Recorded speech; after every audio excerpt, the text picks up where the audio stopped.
Second timer যারা আছো, তোমাদের একটা কমন ব্যাপার আসলে সবার ক্ষেত্রেই ঘটে। পড়তে পড়তে ভালো লাগে না, অনেক বেশি ডিপ্রেসড হয়ে যায় এবং কিছুক্ষণ পড়ার পরেই কনসেন্ট্রেশনটা দূর হয়ে যায়, মনে হয় যেন দূর, পড়াশোনা করে কি হবেটা কি, আসলে পারবো কি না, হবে কি না, প্রথমবার এত চেষ্টা করলাম, হ্যাঁ তো এইবার যদি না হয় মুখ দেখাবো কিভাবে, বা এখন যে পড়তেছি এটা কি আদৌ ঠিকঠাক মতো কাজ করবে কি না। এবারের থেকে তো আরো ভালোভাবে প্রথমবারও পড়ছিলাম, চান্স তো হয় নাই। তো এখন যে পড়তেছি এটা আসলে কাজে দিবে কিনা, পারবো কিনা এই পড়া দিয়ে, সত্যিকার অর্থে আমাকে দিয়ে সম্ভব কিনা। তো নানান ধরনের চিন্তা মাথায় চলে আসে, যেহেতু প্রত্যেকেরই বাস্তবতা ভিন্ন রকমের। সো সেই বাস্তবতার আলোকে প্রত্যেকেরই থিঙ্কিং লেভেলটা আলাদা হয়ে থাকে, বাট কমন ব্যাপার হচ্ছে নেগেটিভ থিঙ্কিংটা সবার উপরে থাকে। তো এই নেগেটিভ থিঙ্কিং থেকে যেটা হয় যে পরবর্তীতে আর ফোকাসটা ঠিক থাকে না, কিংবা পড়াশোনার যে একটা স্পৃহা বা একটা স্পিড বা একটা আগ্রহ, ওইটা আর থাকে না।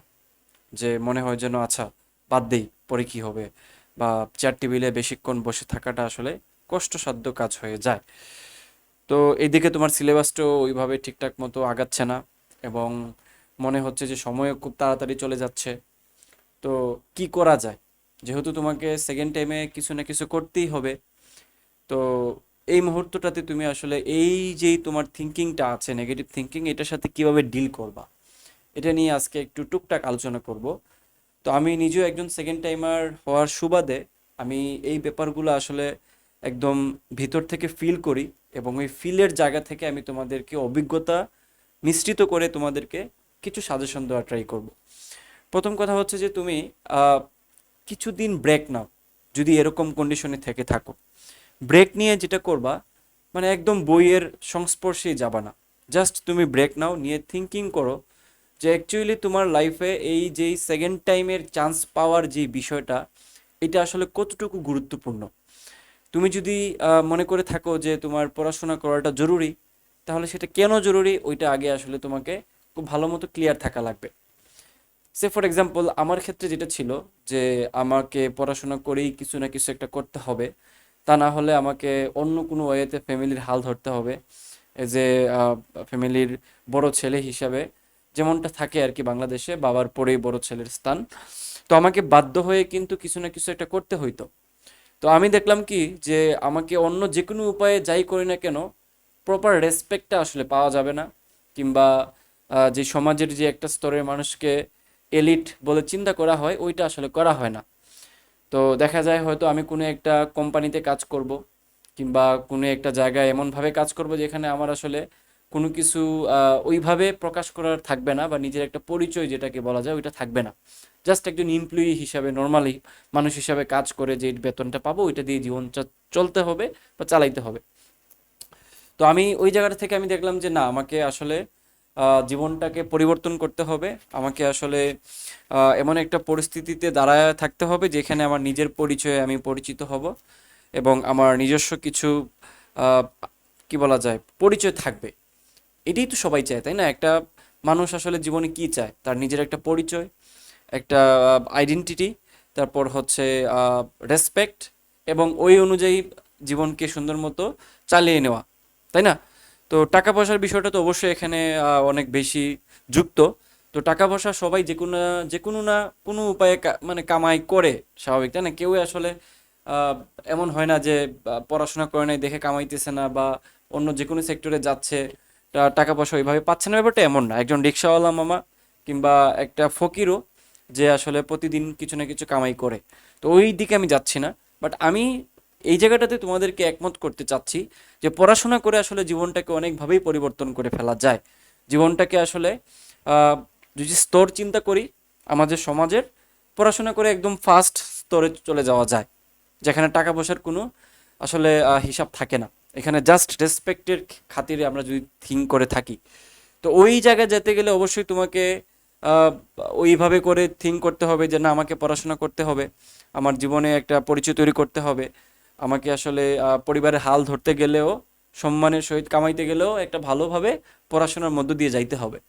তো আমি আশা করি তোমাদেরকে বুঝাইতে পারতেছি যে আসলে পড়াশোনা কেন জরুরি তোমাদের জন্য।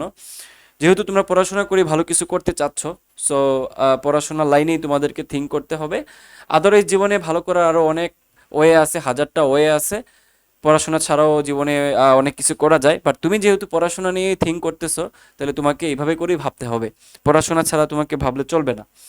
তো এই থিঙ্কগুলা তোমাকে অবশ্যই করতে হবে। এই যে গ্যাপের কথা বলছি, কয়েকটা দিন গ্যাপ নিবা, একটু ডিপলি থিঙ্ক করবা যে যদি আমি এইবারও পড়াশোনার অবহেলার কারণে কিংবা বাদ দিয়ে দিয়ে যদি আমার চান্স না হয়, তাহলে আমার জীবনটা কোথায় যেয়ে দাঁড়াবে। যেহেতু তুমি একটা দীর্ঘ সময়ে প্রায় 12 পর্যন্ত পড়ছো, অ্যাডমিশনের সিজনটাও পার করছো, দ্যাট মিন্স তোমার তোমার ক্ষেত্রে একটা এক্সপেকটেশন থাকে পরিবার, সমাজ এবং তোমার ফ্রেন্ড সার্কেল এবং যা বলা যায় সামাজিকভাবে যাদের সাথে আমরা সম্পর্কযুক্ত, সবাই কিন্তু একটা এক্সপেকটেশন তোমার প্রতি রাখছে।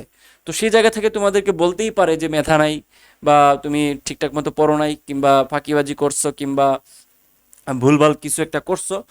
এবং তোমার অ্যাকচুয়ালি যাই বলে না কেন, তোমাকে আসলে করেই কথা বলবে, তাই না? এখানে আসলে তোমাকে কোনোভাবেই অ্যাপ্রিসিয়েট করবে না। তো ওই জায়গাগুলো থেকেও কিন্তু একটা পারিবারিক চাপ তৈরি হয়, কারণ ওই কথাগুলো শুধুমাত্র তোমার নিজের উপরেই যে ইম্প্যাক্ট ফালায় ব্যাপারটা এমন না, পরিবারেও এটার ইম্প্যাক্ট পড়ে। পরিবারেও দেখা যায় যে মানুষজন তোমার সাথে না চাইতেই কিছু খারাপ বিহেভ করে ফেলে, কারণ এটা তাদেরও দোষ না। কারণ বাইরে থেকে মানুষজন এই কথাগুলো পরিবারকে শোনায়, পরিবার তোমাকে শোনায়। কাকে শোনাবে? পরিবার, তাই না? একবার না একবার তোমাকে শোনাবেই। যেহেতু মিডল ক্লাস ফ্যামিলিতে বিলং করি আমরা সবাই, সো এখানে আসলে ওই ওয়েল এডুকেশন বা ওয়েল এডুকেটেড যেই পার্সনগুলো থাকেন পরিবারে, যে আচ্ছা একটা ছেলেকে কিভাবে আসলে তার মাইন্ডটাকে রিড করতে হয়, সাইকোলজিক্যাল থিঙ্কিং কিভাবে করতে হয়, তাকে কিভাবে মোটিভেট করতে হয়, এগুলো আসলে সবাই এত বেশি কনসার্ন থাকেন না। সো ধরেই নিচ্ছি যে এই ধরনের ছোটোখাটো কথাবার্তা তোমাকে শুনতেই হচ্ছে। তো বর্তমান অবস্থা তোমার হচ্ছে সামাজিকভাবে, পারিবারিকভাবে অনেক নিচে অবস্থান করতেছো তুমি, এটা তোমাকে মানতেই হবে। তো ওইটা পরিবর্তন করতে গেলে একমাত্র পড়াশোনাই তোমাকে পরিবর্তন করতে পারে, তাই না? যদি পড়াশোনা লাইনে চিন্তা করে থাকি, এত বছর ধরে যেহেতু পড়াশোনা করছো, তো এখন তুমি মোটামুটি নিশ্চিত হয়ে গেলা যে আসলে পড়াশোনা কেন দরকার, বা তোমার আসলে সেকেন্ড টাইমে ভালো করাটা কেন দরকার। যদি তোমার সেকেন্ড টাইমেও চান্স না হয়, তাহলে তোমার এই সামাজিক অবস্থা কিংবা তোমার এই পারিপার্শ্বিক অবস্থা কোথায় যেয়ে দাঁড়াবে, এটাও তোমাকে একটু কল্পনা করে নিতে হবে। এবং একটা পেজ নিয়ে তোমাকে পয়েন্ট আউট করে ফেলতে হবে যে আমার যদি সেকেন্ড টাইমেও চান্স না হয়, তাহলে আমার জীবনে কী কী পরিবর্তন আসবে, আর যদি চান্স হয় তাহলে আমার কী কী পরিবর্তন আসবে। দুইটাও কিন্তু তোমাকে খুব ভালো মতো কম্প্যারিজন করতে হবে।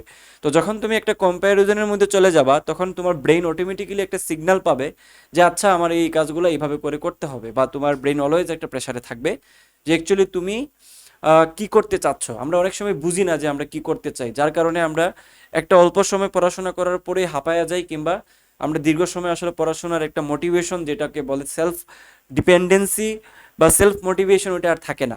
তো ওই জন্য তোমাকে দীর্ঘমেয়াদী যদি একটু থিঙ্ক করতে হয় যে আমি একটা লং টার্মে নিজেকে পড়াশোনায় ব্যস্ত রাখবো এবং একটা লং টার্ম সাকসেসের জন্য দৌড়াবো, তাহলে এই থিঙ্কিংগুলো তোমাকে একটু ভালো মতো করতে হবে যে অ্যাকচুয়ালি আমার এই সেকেন্ড টাইমে ভালো করলে আমার কি হবে আর খারাপ করলে আমার কি হবে। তো যারা ভালো কল্পনা করে নিতে পারে পরবর্তীর যেই ইভেন্টগুলা বা তোমার সাথে ঘটে যাবে যেগুলা, অভিজ্ঞতার মাধ্যমে অলরেডি তোমরা ফার্স্ট টাইমে নানান জায়গায় ব্যর্থতা শিকার হওয়ার পরে অনেক কিছু বুঝছো, সহ্য করছো। সো ওই হিসাবে তোমরা আসলে খুব ইজিলি থিঙ্কিং করতে পারবা যে সেকেন্ড টাইমে তোমাদের জীবনটা আসলে কোথায় যেয়ে দাঁড়াবে। তো যারা এই জিনিসগুলো খুব ভালো মতো কল্পনা করতে পারবে, তারা আসলে সবসময় একটা মোটিভেশন পাবে ভিতর থেকে, একটা অস্থিরতা কাজ করবে যে আচ্ছা আমার তো সেকেন্ড টাইমে চান্স না হলে আমার এটা হবে ওইটা হবে, তাহলে বাবা আমাকে পড়াশোনা করতে হবে। আচ্ছা, সেকেন্ড টাইমের ওই কষ্ট সহ্য করার থেকে আমার এই মুহূর্তটাতে একটু কষ্ট করে চেয়ার টেবিলে একটু কায়িক পরিশ্রমগুলো করি, কি হয় না হয় আচ্ছা এটা দেখা যাবে, বাট আমি আমার শেষ পরিশ্রমটুকু করে দেখিই না, শেষ চেষ্টাটুকু করে দেখিই না। যেহেতু সেকেন্ড টাইমে অনেক মানুষজন ভালো করে, তারা নিশ্চয়ই ফার্স্ট টাইমে ভালো করে নাই দেখে সেকেন্ড টাইমে পরীক্ষা দিচ্ছে। তো আমিও তো সেমভাবে ফার্স্ট টাইমে পারি নাই, তো আমার কাতার আর তাদের কাতার তো সেমই, তাই না? তাহলে তারা পারলে আমি কেন পারবো না? চেষ্টা করেই দেখি না। তো যারা সেকেন্ড টাইমে ভালো করছে তাদের কথাবার্তা শুনো, মোটিভেশন শুনো। যারা আসলে সেকেন্ড টাইমে ভালো করতেছে তাদের কথাবার্তা শোনার চেষ্টা করো। ওইভাবে করে একটু কয়েকটা দিন রেস্ট নিয়ে বা কয়েকটা দিনে গ্যাপ নিয়ে এই জিনিসগুলো একটু মাথার মধ্যে রিকল করো, রিমাইন্ডারে নিয়ে আসো, একটু লেখালেখি করো, একটু ডিপ অ্যানালাইসিস করো, তাহলেই বোধহয় তোমার ওই যে মানে প্রবলেমটা যে ফোকাস থাকে না বা পড়তে ভালো লাগে না বা দীর্ঘমেয়াদী চিন্তাধারা আসে না বা চেয়ার টেবিলে বেশিক্ষণ আসলে মন বসে না, ওইটা আসলে সলভ হয়ে যাবে যতটুকু আমার ধারণা আর কি, এজ এ সেকেন্ড টাইমার হিসাবে আমি যেটা থিঙ্ক করছি আমার সময়টুকুতে, বা যেভাবে আমার এটা কাজ করছে। তো এই ছিল কথাবার্তা। আশা করি আজকের এই ভিডিওটা এটুকুই থাক। তোমাদের যতটুকু লাগবে আমি ততটুকুই বলার চেষ্টা করছি। ভিন্নধর্মী কিছু কথাবার্তা বলার চেষ্টা করছি। তো তোমাদের যদি আরও কিছু ভিডিও প্রয়োজন হয় এই ধরনের, আমাকে কমেন্ট করে জানাবে। আমি চেষ্টা করব যে এই টাইপের ভিডিও তোমাদেরকে প্রোভাইড করার, এবং আমি নিয়মিত এই চ্যানেলটাতে তোমাদেরকে এই ধরনের কন্টেন্ট দিব। তোমরা একটু ফলো করে রাখিও বা সাবস্ক্রাইব করে রাখিও, যাতে পরবর্তীতে যদি সেকেন্ড টাইম রিলেটেড কিছু একটা দেই, সেটা তুমি যাতে খুব সাথে সাথে দেখে নিতে পারো। আর সবার উদ্দেশ্যে শুভকামনা থাকলো। সোশ্যাল মিডিয়া এবং অন্যান্য যেই ডিস্ট্রাকশনাল যে মিডিয়াগুলো আছে এগুলো থেকে একটু নিজেকে দূরে রাখো। পড়াশোনার মধ্যে বেশি ফোকাস করো, জীবনটাকে উপভোগ করো। উপভোগ বলতে এটা এমন না যে তুমি এখন এই মুহূর্তটাতে মুভি দেখবা, আড্ডা দিবা, এনজয় করো, ওইটা না। উপভোগ বলতে আমি এটাই বোঝাচ্ছি যে সেকেন্ড টাইমের লাইফটাকে উপভোগ করো। তাই না? সেকেন্ড টাইমের লাইফটা কেমন হয়? প্রচুর পড়াশোনা করতে হয়, প্রচুর হার্ড ওয়ার্কিং করতে হয়, প্রচুর নিজেকে ভাঙতে হয়, নিজেকে নতুনভাবে তৈরি করার একটা প্রসেসের মধ্যে দিয়ে যাইতে হয়। এটাই হচ্ছে সেকেন্ড টাইমের উপভোগ্য বিষয়। ঠিক আছে? সেকেন্ড টাইমে আসলে এনজয় বলতে অন্য কিছু বোঝায় না। সো থাক, আজকে এইটুকুই। কিছু ভারী কথাবার্তাও হয়তো বলে দিছি। সো আজকে এই পর্যন্তই থাকুক। আল্লাহ হাফেজ।